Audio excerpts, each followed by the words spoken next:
আজ শনিবার, আর শনিবারের দিনে আমাদের দোকানে মাল থাকে কম আর বেচাকেনাও হয় কম। এদিন সাপ্তাহিক ছুটিও বলা চলে।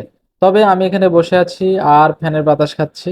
তবে এত গরম পড়েছে, ফ্যানও জানি কখন বলে ওঠে, ভাই আমারে বাতাস কর। বাসা থেকে বউ আমাকে কাঁচা বাজার, মাছ এবং মরিচ নিতে বলে। তাই আমি কাঁচা বাজার, মাছ, মরিচ ইত্যাদি নিতে শুরু করি। তবে একটা মজার বিষয় কি জানেন? আমি যেখানে থাকি বা যেখানে কাজ করি সেই আড়তে প্রচুর পরিমাণ সবজি পাওয়া যায়, প্রচুর পরিমাণ মাছ পাওয়া যায়, সবই পাইকারি।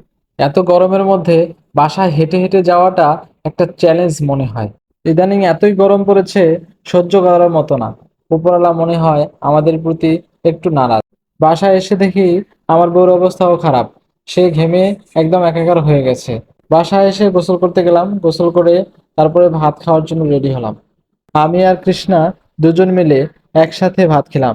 আমি কৃষ্ণাকে ভাত খাইয়ে দিলাম, সে আনন্দ করে ভাতগুলো খেলো। সবসময় সে আমার আগেই খেয়ে নেয়, আমার আসতে দেরি হয়, কিন্তু আমি তাকে আসার পরেও জোর করে একটু খাইয়ে দেওয়ার চেষ্টা করি। আমার বন্ধু আরিফ, সে খুবই ভালো মনের মানুষ, চমৎকার একটা ক্যারেক্টার। সে আমার কাছে এসেছিল তার বড় ভাইয়ের একটা সমস্যার সমাধানের জন্য। আমি তার সমস্যাটা সমাধানের জন্য সর্বোচ্চ চেষ্টা করেছি এবং তাকে শেষে বিদায় দিয়েছি। আজকের দিনটা খুবই ভালো কেটেছে। একটু গরম কম হলে খুবই ভালো হতো। সবাই ভালো থাকবেন এবং এই গরমটা যেন কমে যায় তার জন্য ঈশ্বরের কাছে আশীর্বাদ করবেন।